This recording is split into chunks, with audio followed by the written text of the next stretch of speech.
Existe una teoría que plantea que el hundimiento del Titanic no fue simplemente una tragedia accidental, sino un acontecimiento cuidadosamente calculado. Según esta hipótesis, el desastre habría sido permitido o incluso provocado como parte de un plan para eliminar a ciertas figuras influyentes.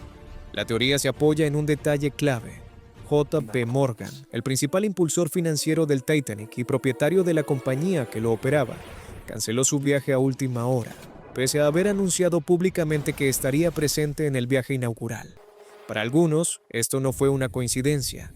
Quienes defienden esta idea sostienen que ciertos millonarios veían en el Titanic una oportunidad perfecta para deshacerse de otros pasajeros adinerados que se oponían a un proyecto financiero clave para Estados Unidos, la creación de la Reserva Federal.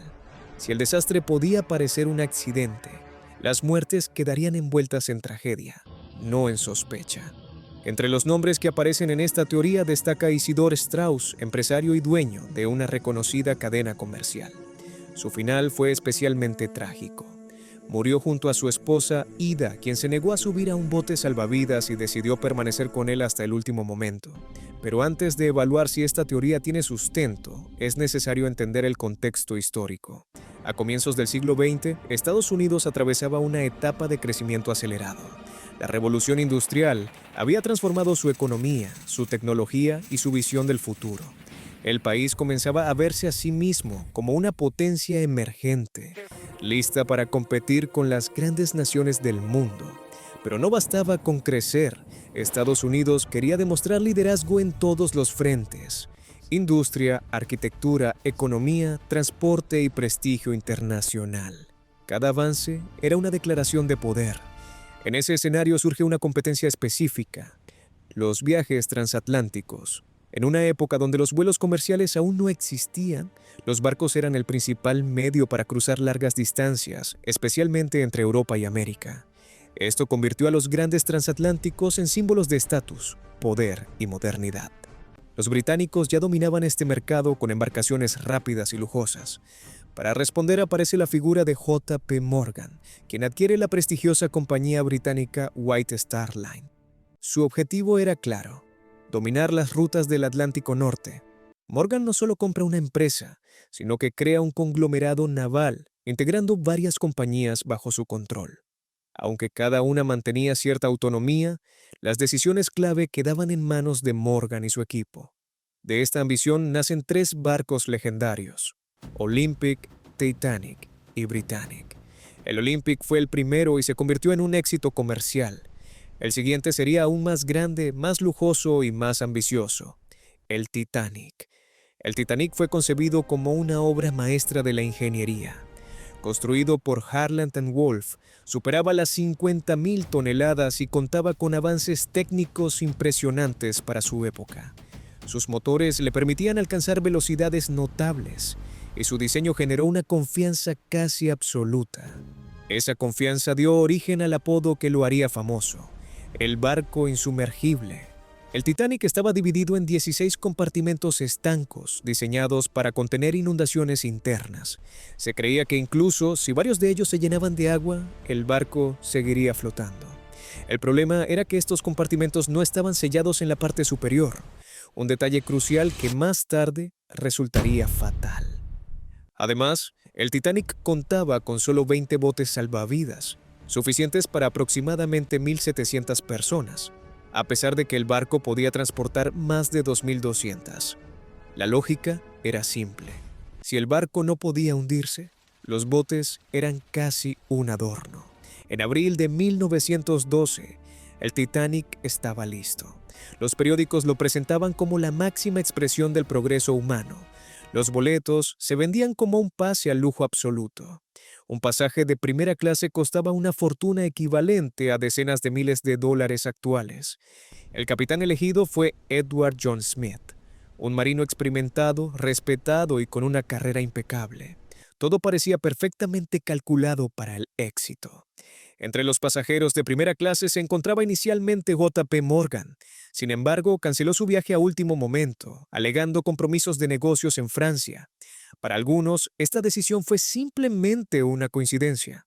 Para otros, fue una señal inquietante. El Titanic zarpó entre sonrisas, abrazos y flashes de cámaras. Nadie imaginaba que ese sería el único viaje del barco.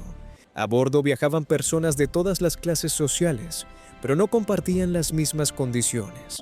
La primera clase disfrutaba de comodidades comparables a un hotel de lujo, grandes camarotes, salones exclusivos, gimnasio, piscina y servicios personalizados.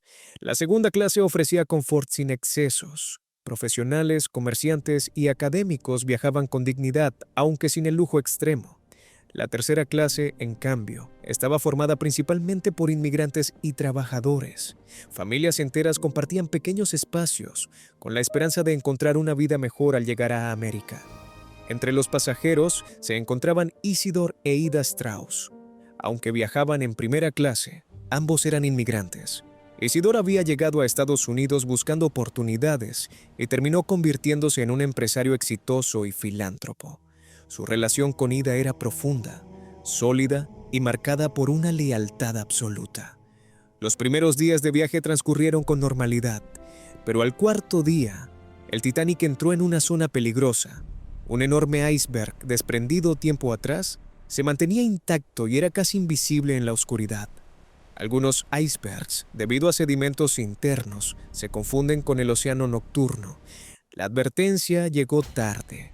Sin binoculares en el puesto de observación y con mensajes ignorados o nunca entregados, el Titanic avanzó sin saber lo que lo esperaba. Cuando finalmente se dio la alarma, ya era demasiado tarde. La colisión no fue un choque violento como muchos imaginarían. No hubo una sacudida brutal ni una explosión evidente. De hecho, varios pasajeros apenas notaron que algo había ocurrido. El iceberg rozó el costado del Titanic, abriendo una serie de grietas bajo la línea de flotación. Ese fue el verdadero problema. El daño no afectó un solo compartimento, sino varios al mismo tiempo. El diseño del barco permitía sobrevivir con algunos compartimentos inundados, pero no con tantos de forma simultánea. El agua comenzó a pasar de uno a otro, superando las divisiones internas como si fueran escalones. Los ingenieros comprendieron rápidamente la gravedad de la situación. El barco estaba condenado. Sin embargo, esa información no fue comunicada de inmediato a los pasajeros. El capitán Smith y la tripulación intentaron evitar el pánico. Durante los primeros minutos, se pidió a la gente que regresara a sus camarotes o que permaneciera tranquila en las áreas comunes. Mientras tanto, en las cubiertas inferiores, el agua ya avanzaba.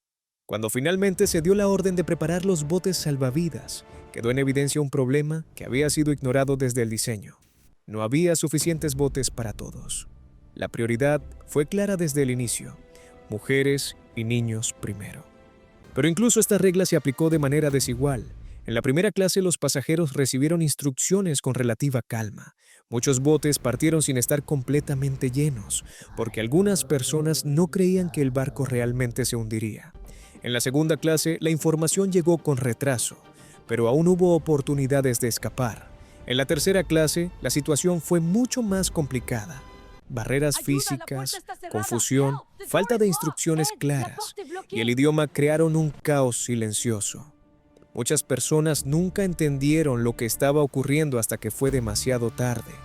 El Titanic no solo se hundía físicamente, también se hundía la idea de igualdad.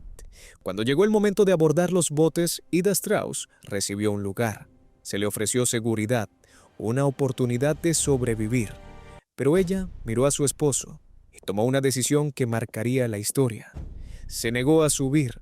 Según los relatos, Ida dijo algo muy cercano a: «Hemos vivido juntos muchos años. Donde tú vayas, yo voy». Entregó su abrigo a su doncella y decidió permanecer en el barco. Isidor tampoco aceptó ocupar un lugar que, según él, pertenecía a alguien más. Ambos regresaron a la cubierta. Testigos los vieron sentarse juntos, tomados del brazo, mientras el caos aumentaba a su alrededor. No hubo gritos, no hubo súplicas, solo una aceptación silenciosa del destino que se aproximaba. Horas después, el cuerpo de Isidor fue recuperado. El de Ida nunca apareció. A medida que el agua llenaba las secciones delanteras, el Titanic comenzó a inclinarse de forma evidente. Los objetos se deslizaban por los pasillos. El frío se volvía insoportable, el pánico inevitable. En los últimos momentos, el barco se partió en dos. La sección de proa desapareció bajo el agua primero. La parte trasera se elevó casi en posición vertical antes de hundirse definitivamente. Más de 1.500 personas perdieron la vida. La mayoría murió en el agua helada, no por el impacto, sino por la temperatura extrema del océano. Los gritos se escucharon durante minutos y luego solo quedó silencio. Tras la tragedia, comenzaron las investigaciones. Se señalaron errores humanos, exceso de confianza, fallos en el diseño y negligencia operativa. Pero para algunos, esas explicaciones no eran suficientes. Volvió a surgir la pregunta: ¿por qué JP Morgan no estaba a bordo? También llamó la atención que varios opositores a la creación de la Reserva Federal murieran en el Titanic, mientras que otros defensores del proyecto sobrevivieron o nunca viajaron. No existen pruebas concluyentes de que el hundimiento haya sido planeado. No hay documentos oficiales que confirmen una conspiración. Sin embargo, las coincidencias alimentaron décadas de especulación. Para algunos, fue solo una tragedia fruto del exceso de confianza humana. Para otros, fue un evento conveniente para ciertos intereses. El Titanic se convirtió en un símbolo, no solo de una catástrofe marítima, sino de algo más profundo: la fragilidad de la arrogancia humana. Un barco considerado invencible se hundió en su primer viaje. Personas con todo el poder del mundo no pudieron comprar tiempo ni salvación. Y decisiones silenciosas, como la de los Strauss, demostraron que incluso en medio del desastre, aún existe la dignidad. Tal vez nunca sepamos toda la verdad, pero el Titanic nos recuerda que la historia no siempre se escribe solo con hechos. A veces también se construye con silencios,